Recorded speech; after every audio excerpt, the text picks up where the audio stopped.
You got a bunch of alpha males in one building together, and it doesn't create the most positive environment. Get the fuck off my porch, you motherfucker. That was definitely one tough lesson that I had to learn. Doesn't matter what the fuck clothes strategies you got, because you don't believe in you. Millennials, the younger generation, man, I don't care if you're 30, 40 years old. If you're a man, you're struggling, you're down on your luck, dude, you need to figure out the ways to make $270,000. I'm talking to a 23-year-old that made $270,000 and quit his job for the roofing business. He was a car sales pro. He made his way up from the bottom. And now he is one of the original founding members of Real Roofing, our new program where we work directly with roofing salespeople direct when they're starting in the business, when they're trying to break 1 million, break 10 million, and build an actual lasting legacy in roofing. So if you're watching this, some of the best salespeople I've ever got have came from the car industry. We're going to talk about the good, the bad, the ugly of roofing and the car business. And, as a student of Grant Cardone, Andy Elliott, Bradley, all guys that made their weight, cut their teeth in the car business. My dad was a car salesman. I grew up on a car lot. My family evolved from a car sales family to roofers, and that's where we were able to build generational wealth. So I got my man, Bobby Cano. You decided to pack your bags and get on the road, man. How long ago did you talk to me for the first time? About a week ago. What, week and a half ago, something like that. Fuck around and find out, buddy. Yeah. We're about to get after it. Yep, sure. How old are you, man? So I just turned 23 in September. 23 years old, Mm-hmm. and can't believe everything a salesman says. $270,000 for real. Yep. When did you make it? So that's been my best year collectively over the car business, in sales and in finance. So I got in the car business when I was 19. I became a finance manager when I was 20. And that's where, how do you go from a 19-year-old salesman to a 20-year-old finance manager? So, part of it is just, being pretty good at car sales. Me and a buddy of mine did decide to go to finance school together.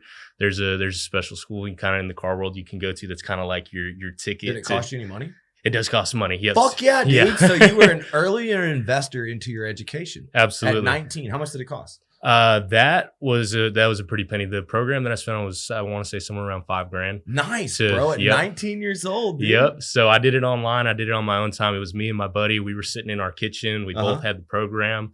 We'd crack a beer or two and we'd go through this training. And the rest of your homies are out just getting fucked up at the bar, acting stupid. Yeah, pretty much. And you know how car sales at is. 19 and 20, I was doing some of that. You didn't do that? Yeah, a little bit, man. But you get yours in. But it's a sacrifice. And not saying I didn't mess around. Let me ask you got a family? I do. Oh man, so you're settled down. That's always good. Yep. So I got 2 boys. Oliver's my 3-year-old. He's my oldest. He's my first boy, and then we just had another baby boy in February. His name's Oakley. So why did you quit a $270,000 job to do roofing? Well, here's the thing. There's highs and lows to the car business, just like there is in in any other sales. It's just car sales. Highs are really high, lows are really low. And just in dealing with that, also too, it involves a lot of time away from the family. I was always, especially, as a finance guy, you're always the one having to stay late to sign the deals, get everything funded, make sure everything was clean for, the back half in the office. So that way they can get everything into accounting, get everybody paid. So that means I was gone before everybody woke up. I was home when everybody was asleep. I was working 6 days a week. You sold your soul to the car gods. Yeah. Huh? And now that contract is over. Well, give me the biggest laws, like the 10 commandments from the car gods. So 10 commandments from the car gods. Or just give me like 3 or 4. I had to get 10. Well, for one thing that instantly kind of jumped into my mind when you said that was love the one you're with. Ooh, yeah. I like that. Yeah. So when that came from Joe, he was the first GSM that I worked for. And especially, when I was young. Love the customer that's in front of you. Yeah, exactly. When I was young, I was always looking for someone from the service drive, looking to catch a lot up. Or like if I had, I remember catching a lot up. And what the fuck is a lot up? So when you catch someone that just drove into the lot, and didn't have an appointment or anything, just happened to be driving by. Walking. Looking at cars. And I didn't know how to fill out the situation if they were really buying. And I had another sale coming in that was definitely like a buyer coming in. That appointment was like in 30 minutes. And I was wanting to pass them off to another one so I could be ready for my appointment. He's like, no, he goes, love the one you're with. And I ended up selling that car and, splitting that other deal. Someone had to take my appointment to get with the next one. But I still got to touch them everything, let them know what was going on versus, maybe there was something that I said that sold that deal, or maybe they happen to like me. Who knows if that deal would have gotten sold if I would have passed to somebody else and only ended up with one or half or no deals at all. So it was just love the one you're with was one of the first things that stuck out. Dude, if you don't like knocking doors, then when you get a customer, do your damnedest to close it. Oh, yeah. And treat it like no matter what their objections are, no matter how bad they don't want you there, or maybe they try to push you off that, hey, dude, this guy might be a buyer. And anything else, what about learning in the finance, managing people? I mean, any lessons there? So, especially from such a young age, the managing of people was kind of, I had there's a lot of, tough lessons to learn there. Toughest lesson. Give us the most fucked up lesson. Come on. What was a real shitty situation? A real shitty situation was when I had to, there was an older, old head car guy. He was a badass. He slung cars all day long, every day. He made his own schedule, everything. And, me and him butted heads on something. That's where, I kind of realized there's a little bit of a pecking order and there's different ways to handle situations with different people and still, enforce the rules and keep everybody in check. But a lot of times you don't want to just go, cut your top guy's throat just because, you want everybody, you don't want to make an example. You got to pick your battles. Mm-hmm. Yeah. So that was definitely one tough lesson that I had to learn. So you tried to be hard on him and then he gave the young man a lesson. Yeah. He gave the young man a lesson. Old bull gave young bull a little riding, huh? Yeah. I thought I was on top of the world and he checked my ass pretty hard that day. Like the time I thought I closed Grant Cardone and he gave me a fucking year and a half of just ass beating. Yeah. No, for real though. I ended up doing the job, but it was fucking tough. It was tough negotiator. He don't play when it comes to business. Yeah, no, I bet not. But yeah, no, that's the main thing. It gave me thick skin. It was 4 years of getting your ass whooped every single day, of being tired, of dealing with people's shit, and and every once in a while, you get disgruntled customers, and even though it's not your fault, you're just the guy who signed all their paperwork. You don't know what the salesperson said, but it all falls on you. So you got to take the blame. You got to handle the heat cases. So Michael Garza was another GM of mine that I respect very highly, and he was one that taught me how to really handle heat cases. Dude, and the first thing, yeah. I want to ask you about heat cases because it's important in roofing. In roofing, Murphy's Law happens, and you have to be able to be the rock. The customer's going to be unstable, and you got to be the stable one. But my dad used to teach me about sales and aggressive sales, and my dad's always kind of thought like, I don't know, maybe you win the argument, you win the sale, and that's not always best. Grant Cardone says you can't make an agreement if you're not agreeable. Right. Like my dad got arrested one time because this guy kept coming in. And he drove my dad crazy. And, he was an Indian guy. And he said, what's your best price inside the door? What's your best price outside the door? And my dad had heard the same question so many times. And I guess after he shopped him like 20-something dealership, grabbed him by the throat and was like, this is my best price inside the door. This is my best price outside the door. Got arrested at the car dealership. Oh man, my grandpa had to bail him out of jail and get him out of a bunch of trouble. But so that's where I come from. But no, it still happens, man. You still get heated in there sometimes. That there's sometimes that you're just even then no one's ever reached across the desk and popped me in the mouth. Yeah. So that's the good thing. But there are times that it gets into the thick of it, and at the end of the day, a lot of times it's a purchase people have to make. Some people make it because they want to, but that's you just kind of chill back, and that's what I was telling you that GM taught me. He goes, the first thing you got to do is let them bitch. Yeah, just hear them out, let them bitch, let them get it out, and then after that, which is sometimes the hardest part to do because you're ready just to go at it, defend yourself. Mm-hmm. And the more you defend yourself without listening, the worse you make it. But the best way to defend yourself is with the ammo that they give you when you're letting them bitch. Yeah. So it's a true story, and it took me, I think, about over 15 years before I got slapped in a deal. But I had actually... Oh, I know it's coming. It's going to happen one of these days. I don't know if you saw the video. Maybe we can play it on the screen here while I talk about it. But it was a gated house, and I wanted to prove that, you could go soliciting anywhere there's no soliciting.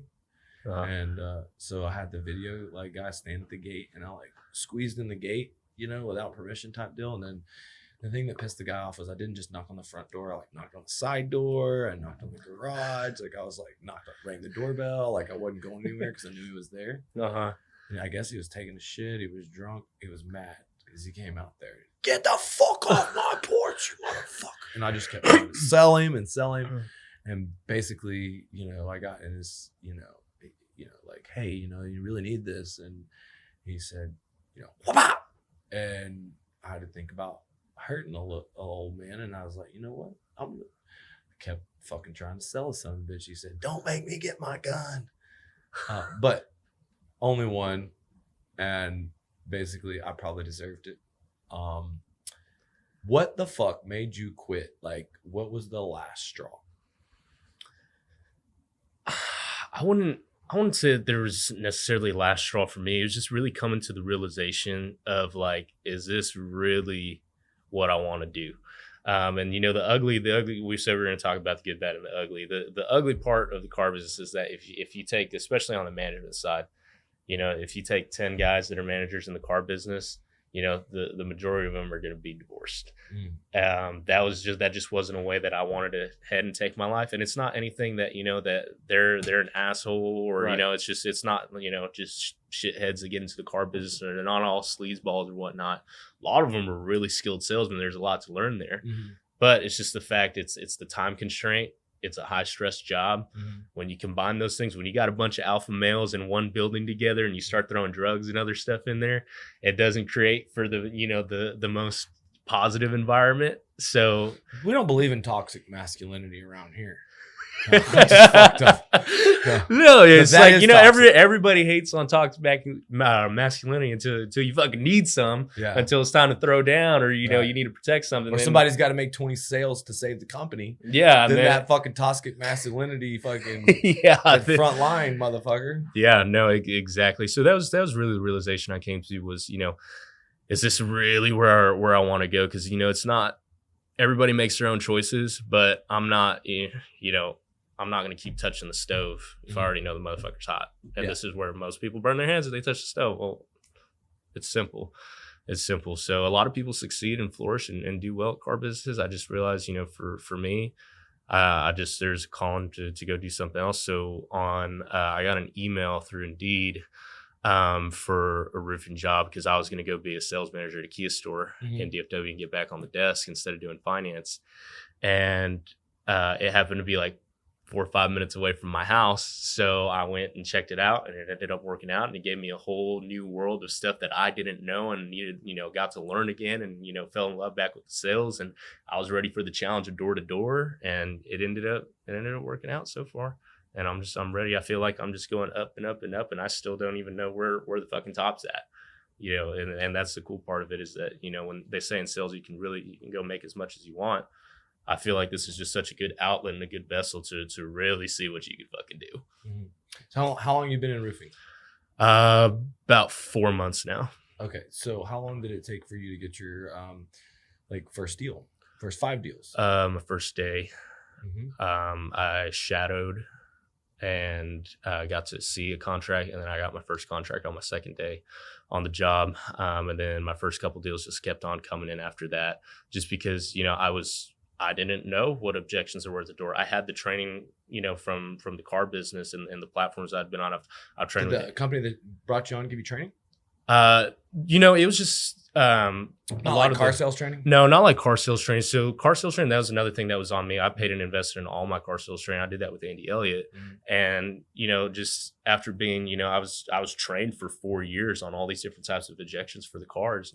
And you memorize, you personalize, you take those things, and then it translated pretty easily to, roofing, whether it's I'm not interested, or it's not a good time right now, or, you hear those things all the time. So to me, I was more focused on like, what's this roofing, job like that? The objections, I didn't really focus in on them, and it was kind of just like dumb, like going knock, knock, knock, get an inspection and keep going, that it just started piling up. And that's one thing that was just like, just go. Dude, you seem like the best type of person that you want to connect with, someone that has work ethic, that's a leader, that wants to sell. And you went to work for a roofing company, and they basically tell us how we came about, like after the first few jobs. Were you a part of the build? Was there growth? What led you to maybe take a different path? So, Because you seem like someone, dude, you want to keep you on a team. right, absolutely. And for me, it was more from a growth standpoint. Growing up, my dad, built restaurants, and he owned a restaurant chain out in West Texas. So I always grew up with the entrepreneur's mindset, because that's all I ever watched growing up was him. And I knew one day that's the world I was going to get into. I was going to have my own business. I was going to do my own thing. When I was in the car business, I thought I was in love with that. And I was trying to focus on, okay, how am I going to get my own dealership one day? And that involves a lot of capital for one. You can't really do it just you. You're going to need a handful of people all pouring in money. There's licensing. You kind of got to put the manufacturer together to get you a dealership. It's not easy process to do at all. So I just decided to keep putting my head down, saving up money. I was making great money. There was nothing to complain about at all. And trying to focus on other things in my life until I found this opportunity where it was more of a fact of like, okay, when I got in, I was super hungry to learn. And it was go, go, go. And I got to the doors and I was like, what's next? And I saw, them doing the supplement process. And then I never went onto a job site, but there were some times that I knocked around one of our builds. So I kind of got to see them. And I just kind of wanted to know what was involved with the rest of it. So Gary Vee says that, if you're not creating 5 to 18 pieces of content across Facebook, Instagram, YouTube, LinkedIn, Snapchat, that there are people that are leaders in the market are going to create that content, grab the attention. We're such an attention-based economy that the market leaders are just going to take more of the market share. And so I help owners tell their story, create content, recruit salespeople. One of the tricks we teach them is how to use Indeed and how to build a brand. But how did you find me? It was through an ad on Instagram, actually. And then, the original way that I found you was, it was similar to the way that I found Andy Elliott. So here I was, 19 years old. We had a baby on the way. I'm getting into the car business because all I know is that, hey, it's time to man up. I got to be a dad now. I got to provide. I got to do something.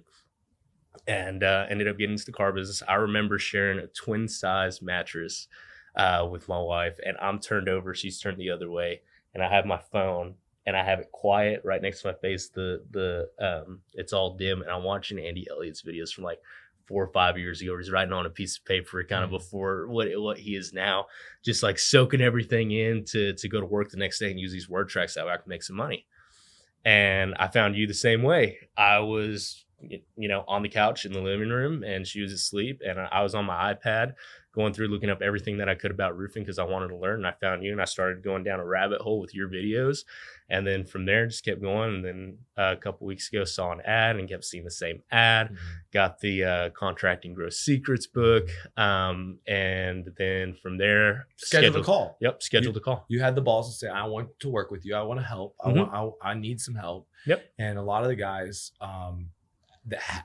look, this is the first time that I've had products really kind of like solely focused directly to salespeople or business to consumer. In the past, my audience, most of the people watching this a lot of times are salespeople, not owners. And so because owners have paid me the most money over the years, I've focused on servicing them. And I'm really excited to serve the people getting into the roofing business, the salespeople, because this new offer, you got access immediately to our sales meetings. You immediately got access to our group chat. You immediately got access to all my trainings. And you wanted a dealership to sell cars, but you got a dealership to sell roofs because I gave you my software, my marketing systems, all of the tools in our network to get your roofs built, and infrastructure to provide everything you need to deliver. And so that all you have to do is sell, and I build it. And it doesn't matter if somebody's watching this. This tool that we have, Roofing Redline, that we did training on today, it's going to be a way in which you can manage territory, run your team, run your whole book of business. And for the first time since I've partnered with Brad, we're creating real roofing training. And so if you're watching this right now, he's only signed contingencies. He's a car salesman, so he doesn't know how to do the sell, build, collect. And basically now I've allowed him to buy into a dealership. You can build a team, we can be profit sharing partners. And you decided once you got this offer, like you're just a few months into the business, why not stay and work for another company versus do this offer?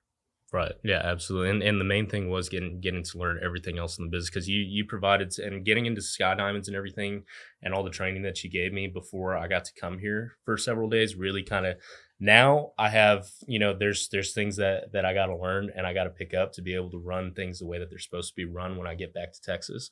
But it's given me a good idea of, okay, this is how a roofing company actually runs. There were so many things that I didn't know, as far as like the ordering of materials, where you're supposed to order them from, how to schedule a crew, how much of stuff you're supposed to order, things with the insurance process, or even during, an inspection that I wasn't even doing at all. Like with the measurements of the roof, or how to even measure a roof by hand. Not that, we have tools nowadays that make it easier, like the roofing red line that gives you the Insta squares. It's super freaking cool. If you're ever in a spot without internet or anything, well, now I know how to measure roof by hand. Right. Uh-huh. And the cool thing is, man, is that we're going to show all this in the field while you're here for a week and Mm-hmm. put it into our training. And what I've learned is that people want to see objections get handled in person. Mm-hmm. And if I hold a little camera and have a microphone and tell the people we're just doing training, sometimes the people actually like the camera there and they think it's pretty cool and they're easier to sign up. Right. So we're taking the camera in the home to overcome objection. We're taking the camera up to the doorstep to show how we overcome objection. We're showing the interactions of me teaching you the business. And that's what they want to see. Absolutely. They want to see door-to-door blitzes. They want to see us get live rejections, pursue through the rejections, and get a deal. Right. They love the journey of the whole thing. And they love, Yeah. like, honestly, watching a guy, and you're not a zero, but we have this concept that we take a guy that's zero to hero. Now, a zero, we have a dude who'd never done sales. He'd never made more than $30,000. We took him door knocking for the first time on our last YouTube. Yeah. And so like, you're, of course, making money in the car business as a background, already invested in personal development, already had a lot of sales training. You've been in leadership positions. You're like one of the best recruits in America. And if you're watching this and you're a roofing business owner, man, you do not want to get one of these guys on your team and not hold them. Dude, it's one of the worst things in my life when I lose top talent like you. Holy fuck. It makes me want to jump off a bridge. Like, straight up, like when someone says that there's something else better. And basically, the proof is in the pudding. You're going to have to work. We're going to get through this process. But I'm going to document this whole process. We're going to include some of the episodes on YouTube. And in Dallas, you're going to have a dealership. You're going to be able to build a team. You're going to be able to run the leads. You're going to be able to have us build the jobs. And you're going to do a leadership the same as you did in the car business. And we're a sales organization first. Like, we build roofs. We believe transparency builds trust. And that's where I'm a little bit different. See, the last guy, he transparent. As far as like the actual process of everything else, no, because we were like just salespeople. Like, get the contract signed, get the insurance scope turned in, get on to the next one. I'll pay you. Cool, done. But kind of where I was hungry for more was like, okay, can you teach me how to use Xactimate? Can you teach me the supplement process? Mm-hmm. Can you teach me what else is part like involved in this? Because sometimes I was getting questions from customers and I'd have to call them and I'd be like, I have no idea what they're talking about, or I don't know. So why how do to you answer think this. they didn't want to teach you that? One, partly because he was just so slammed all the time, because him as the owner, he was taking everything on in the company and taking everything to appraisal, taking everything through supplement, and had his hand in everything. And then, two, there was just so much turnover at that office that, which it comes with the sales territory too, that, they're like, who do we invest in? Or, who's the right one to do this, which we had gone, back and forth with trying the sales manager. Do you know what lesson I have for them? What is it? Love the one you're with. Love the one you're Love the one you're with. Yep. You think I want to be hanging all day with this clown? No, but I'm here. No, you're a clown. Right. Yeah, no, exactly. You're yet to be proven as a multi-million-dollar producer, but I believe, you know what? You might be a $10 million, $20 million producer, and I'll spend my whole fucking day, my whole fucking week to make you an example. And, ironically, these people can't take the time. And a lot of times they're traumatized. They're traumatized because they've helped somebody before. They started on their own. They stabbed them in the back. and they're very, very frustrated, so they can't let go. It's a trap. It's a terrible situation of Yeah. scarcity Oh my gosh. mindset. You should have seen when we were trying But to you know come what? up. I call these guys to ask for training to help them. And I'm like, let me train your people, and we can be on the same team. They're so worried I'm going to steal their people that they just alienate me. They say, Lee's training doesn't work. I don't need a coach. I mean, most of them that look, guys, you could get what you want if you had goals, worked out, didn't Right. miss a single day that your team or you weren't getting to 2 or 3 kitchen tables a day. I mean, so many of them but if you have a good business, but you're doing everything, dude, if someone else can do it and you're still doing it, you're a do-aholic, a grunt work blue collar. You're blue collar AF. Now I am too, brother. I got the blue collar American dream. But Jocko Willink, he told me, dude, I don't do anything else. I don't do anything someone else can do. And, no one else can podcast, create content, build these big marketing campaigns, recruit salespeople, lead the team with the vision, do acquisitions like me. But for everything else, guess what? Someone else can fucking do it. Yeah, exactly. And that was the big thing for me going ahead and making the jump and telling you like I'll be there next week was because it didn't take you long to figure out that. No, and then it's the fact that I want to do these things. I just don't know how. Now let me tell you how the situation would have been different. If your boss had bought my training first, I would not have accepted that as the solution. I would have said, hey, let's figure out how to keep Bobby on your team. Let's all collaborate. He needs to grow. This guy's a potential sales manager, and you're missing out on the greatest opportunity of your life to teach this kid how to run a team. And you're screwing up, bro. Like, he's asking me to grow. If you don't give him a place to grow, he's going to go. And maybe that hard conversation would have saved them some time. But a lot of times these guys look at me as competition. They don't want to go to the gym, not just physically. They don't want to they don't want to check their ego at the door and go to the social media gym, go to the marketing gym. Yep. And go to the leadership gym, go to the fucking communications. Like, they don't want to do it. Yeah, no, and that was the big thing for me was when we talked about everything last week on the phone was so many things pinged in my head. Like, yeah, I don't do I started a new Instagram, but I haven't really posted anything to it yet because I'm not too familiar with the social media and, creating the content. But I think a lot of people just get caught up in, saying their time is more important. Like, I got to go sell or I got to go knock doors. And, I'll have to do that in my spare time just because, and deep down, they're scared to do it because they don't know how. And they don't want to waste time on something that they don't know how to do. Well, it's scary because people make fun of you, because people talk shit, because we live in a crabs in a bucket society. society. Everybody's going to laugh at when you see it 4 likes and, Bro, here's the thing, man. You just have to know that the more hands you shake, the more money you make. And the way that it doesn't bother you, you have to train yourself to not let it bother you. And you have to realize if 20 haters happen, but one person gets some kind of help, you focus on the transformation stories. Yeah. And if all of them hate you, then you could be the most hated guy in America and be president. Donald Trump's hated by a lot of people. Biden's hated by a lot of fucking people, but he's president. People know your name. So if they don't know you, they won't flow you, dude. And they don't know who the fuck definitely. you are. That's one thing that I say a lot, and I really got the lesson, as of recently was, I came to the realization of like, don't close deals, open doors. If you know how to do your job, they're gonna buy, they can buy, they will buy. You just got to do your job. So you're gonna close the deal if you do what you're supposed to. You just got to open the door, and that's where the referrals start coming in. That's where people start liking you. That's where when they're at the grocery store and they overhear a conversation, they go out of their way to say, oh, hey, I know a guy. He just did mine. So you remember that there's a guy getting 20 points on the NRL, and I say this guy wins every single month. Greg Madden. Right? Yeah, you know his name there. So Greg Madden is the best at completing offers. He knows how to do the estimates. He knows how to do his own work orders. He knows how to communicate with his customers. He never lets 3 days go by where he doesn't communicate with his customers. We have a back-end department that does all your billing to the insurance, all your communicating to the insurance, who makes sure all the money, so that all the salesman at our company has to do is communicate with the customer. But Greg never shies away from a problem. He always is willing to work the car business hours, even if he's driving lots of miles. And he's self-motivated in adversity to keep moving forward. A lot of times when Murphy's Law happens, you want to blame. And you want to like take this victim side of it. And a lot of times, it's just you can't fix and cry over spilled milk. You can only, basically fix it. And Greg, he completes offers and completes his cycles. If a salesperson says he's going to do something, then he does it. Then the more confidence of the salesperson gets, the better of a salesperson he is. And if you don't complete your cycles and you leave incomplete cycles, it doesn't matter how much you run your lips. It doesn't matter what the fuck close strategies you got.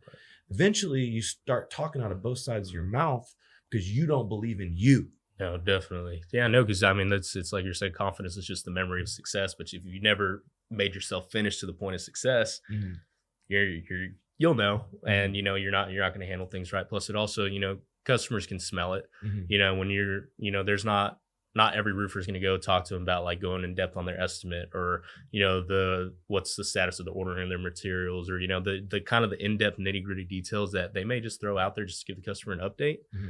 But no one else is talking to them about Some that. people might say, well, a salesperson should just sell. Now, in roofing, the best time to sell is when? When do you think the best time to sell is? Once you just sold somebody, Okay. or on a build job. How much Once time, you got to build. How much time have you spent selling where you're building? Not as much as I should have. First and biggest lesson of working with me. Fuck the app and the Facebook ads and all the other bullshit. If you don't fucking knock the doors of the neighbors, if you're not getting incentivized by being on the build, you don't justify it enough. And so when you're servicing the customer and fulfilling your promises, that's when you get your referrals. That's when you earn the right to be like, hey, neighbor, pardon the dust. I'm just checking up on everything. And if anything happens, if any of my guys are loud, if they're here after hours, you give me a call. By the way, we got the insurance to pay for the roof. They didn't take it out of their 401k or bank account. You look like a pretty good old roof. If you had it checked out, okay, great. Let me take a look while we're here. And next thing we know, that's an easy fucking deal. It's 2 build jobs. Well, when you are selling around your build, that's the best time to sell. And whenever you're selling on basically give me the money, because it doesn't matter how much you sell, it matters how much you collect. Right. And once you complete the cycle and you get the money from the customer, that's that final step. Sometimes people tell us no for solar up front. They do. And then, and then we build the roof, and we do such a good job fulfilling our promises, and we deliver such a good roof that we sell them right then, and it's fucking easiest sell in America, because that is the time to sell. If they are disbelieving when any other part of the process, when you delivered production, so guess what else time that is? The best time to get 3 referrals, the best time to get them to go give you a 5-star review. Right. And if you miss out on that opportunity because you're not incentivized to be there. Yeah, exactly. And well, and like you're saying, it's the best time right after you deliver a roof, because it's the reciprocity of it. Is that that's why I believe that any owner that tries to keep salespeople in the dark, you can't stop. We live in the age of information. They can go on internet, they can go on YouTube, and next thing they know, they're going to be consuming my content. So that's exactly how. If you can't beat them, join them. Like if you're watching this, and you're Bobby's ex team, like, we want you to be a part of our community. We don't want to alienate anybody. This is a common story. We would like for them to come humble to our group and say, I want to learn social media like you, Lee. I want to learn recruiting like you, Lee. I want to learn how to delegate like you, Lee. I want to learn how the systems and processes of a $100 million business works. I'm coachable. I'm checking my ego at the door. And then never again do they ever have to lose a top performer to my organization. But until people get coachable, it's either, if you can't beat me, join me, or we're going to beat the shit out of you. Oh, man. That's how it is, yeah, motherfucker. That's how it is. Yeah, and so I hope you make it, because we're going to jiu-jitsu tonight, bro. Let's do it, man. You said you want some of that, right? Let's do it. Okay. You could jump you in right at our RCA. We're going to go out in the fields, get some rejections. Y'all follow along. How can these guys follow your journey? You can follow me on Instagram at official Bobby Cano. And other than that, I'm getting that going. So follow the journey. I'm going to be posting some more. I'm going to be learning all my social media stuff here and getting going this week. You're well spoken, dude. You did good on this podcast. And guys, if you want to be a part of the Real Roofing program, we're going to be doing weekly coaching, both on insurance, door-to-door, retail, and commercial. Bradley's going to be involved for all the fun events. And more importantly, you're going to get access to our Roofing Redline app. You're going to get access to our group chat and something called the National Roofing League, where you can win prizes. Look, We're going to leave the link in the comments, but this guy's going to become a multi-million-dollar producer, and he's just getting started. And it doesn't matter if you're a roofing business owner, if you're a team leader, you're a salesperson. Look, we want everybody to be a part of this real roofing movement. And the content, the training that's different about mine is that we do it with a real roofing business. We do it with real roofing objections. We do it with real problem customers. You know, I have some people, like the roof didn't go perfect. It was a friend of mine. And the roof actually, it had the wrong mortar installed. So it created a little bit of an ugly roof, and we got to clean it and it'll be fine. But basically, this is a good lesson on how to handle a problem. Mm-hmm. And so I'm going to put this type of lesson in the content of the training so that people can see how to handle a problem file, because your job's not done until you get that final check. So if you're watching this, you want to be a part of the real roofing movement. Look, this shit is going to be off the chain. And also don't forget, January 20th, it's going down, Atlanta, Georgia, me versus Petrie. It's a 3-round, 2-minute boxing match. And the night before, we got a press conference, networking event. We've got speakers, me, Richie Coletti, Todd Price, and maybe you, if you're a sponsor, a vendor, you want to be a part of what we got going on the day before, January 19th, comment below, hit me up. All right, my man. Let's go.